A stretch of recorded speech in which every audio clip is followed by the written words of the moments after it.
Welcome, adventurers. Thanks to the poll I put out, I got some feedback that you wanted to see more options for making walls. So we're turning all this cardboard, foam core, and chipboard today into these sets of modular walls to show you what options you have available to you. I also want to thank you all because just this week we reached 1,000 subscribers. A little more than by the time this is being recorded, but that's all thanks to you, and I really appreciate your support. Now, I'm going to use the same measurements for everything on this. Each wall section and joining clip section will be 2 inches tall. The wall lengths will be 4 inches. Each wall section will be either not wall section, but clip section will be 1 inch for its overall width and ½ inch for the insert that goes inside of it as a spacer. The only place that's different is when I make wall extensions, they'll be 2 inches long and the spacer in the middle will be 1 inch. Here we're doing chipboard first. As I said, 1 inch sections, followed by ½ inch sections to fill in the gaps. Just like that. I've got a couple of 2 inch sections there for the 3-way and 4-way wall corners. Here are my 4 inch wall sections. Of course, you can do these measurements however big or small you would like. The walls can be taller or shorter. They can be thicker or wider, whatever you want. I just want to make sure that you understand what measurements I used in case you want to reproduce this. Obviously, I took one and made a template out of it and used it to mark out everything else and cut them all off.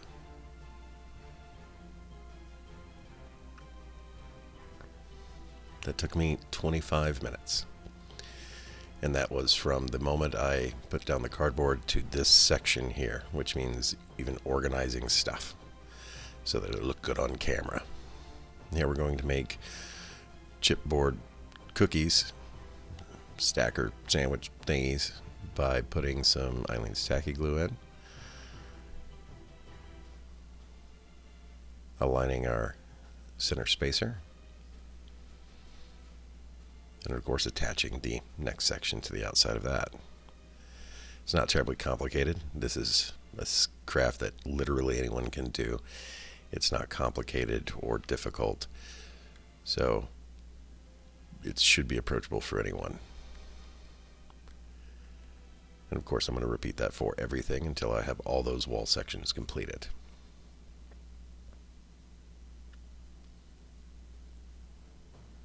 Now, I did really like the outcome of these chipboard, the medium density chipboard, or Wylock board, as it's sometimes called by those in the know, for this wall building endeavor. I think I like it more than my foam ones because they're thinner, take up a lot less space for storage, and they hold really tight, but don't really get damaged. So they're lightweight, easy to transport, and definitely very customizable. You can add all kinds of greebles and stuff to the outsides of the walls and whatnot to make them look and fit into whatever environment you're building it for. So now that I've got all these little sandwiches together, I'm going to figure out how wide some of these are to make my corner sections. They're 5 mils, so on one piece I'll cut off 5 mils because I want it to have the same width going in both directions. And then I'll end up gluing that on with more Eileen's, just at a 90-degree angle right there, and that creates our corner section. And because Eileen's kind of sticks real fast, that tacky glue, it soaks into the cardboard really well also, so it bonds super fast, and I was able to just keep working through most of this without really having to stop. It was very nice. And here I finish up a 4-way section, just like so.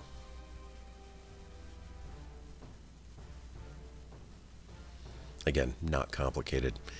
It's cutting thick cardboard. I'll have a link in the episode description on Amazon where I ordered mine. Now I want to cover up some of those seams, and I'm just using some heavyweight paper. I'm cutting some 1 centimeter and 1.5 centimeter strips of paper here.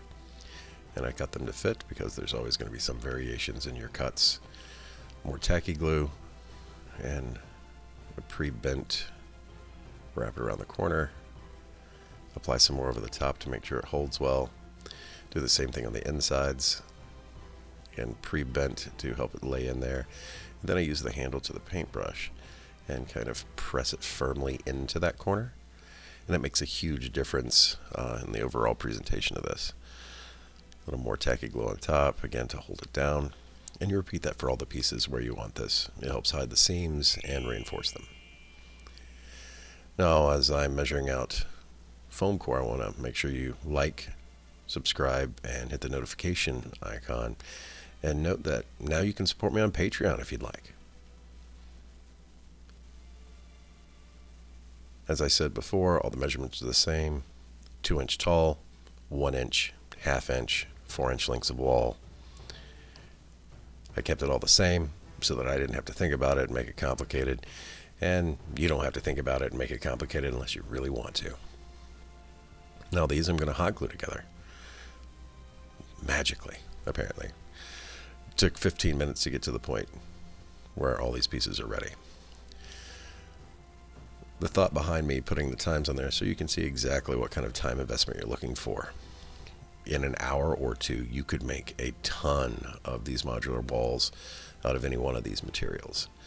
I spent a total of about 4 hours, start to finish, making 3 different types of wall sets from 3 completely different materials.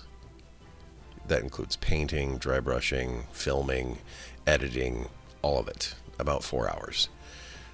So as you can tell, it is not difficult, it does not take very long. And whatever you have access to, you can use. Whether it's foam core or XPS foam, cardboard.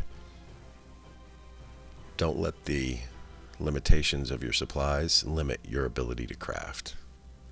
Here are some really cheap straws from the dollar store, and they're so cheap. When I pulled them apart to expand the little bendy part, half of them had cracks and holes in it. You can kind of see one right there in the video. It's crazy. Now I've got some packing cardboard. I needed to square it off, so I used my carpenter square, ran a straight line right down it. Utilizing my now very straight line, I'm going to square off the other side, so that way I have sections that I can definitely use that are crisp and clean. I wanted to make sure that tape wasn't part of this, so that's why I moved the straight edge in so far. I didn't want to risk, having exposed weird tape on the finished product. But speaking of tape, I held this section together with just painter's tape. That's parchment paper I set down. I made sandwiches of this double corrugated cardboard. It's about a 1/4 inch thick, so these are pretty beefy looking walls. And literally just cut strips and tied it all together with that. I mean, I didn't even use glue, hot glue, anything. Now the paint job I did was real basic. Black base coat, then an overspray of a dark gray, and then another lighter overspray of a light gray, and a dry brush with a bronze. Now let's take a look at the finished product.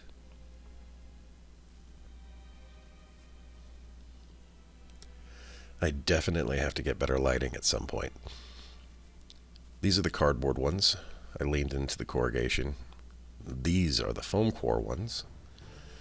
And what turned out to be my favorite were the chipboard ones. They fit together so snugly. They're easy to work with. It takes longer to cut them because you have to do several passes, but the end result is much better. Now here's a glamour shot of the cardboard, the foam core, and the medium density chipboard. I also think the chipboard's going to be more durable over the long run. I haven't cut a doorway into one of them. Well, I hope you've enjoyed the episode. Now go have an adventure in crafting.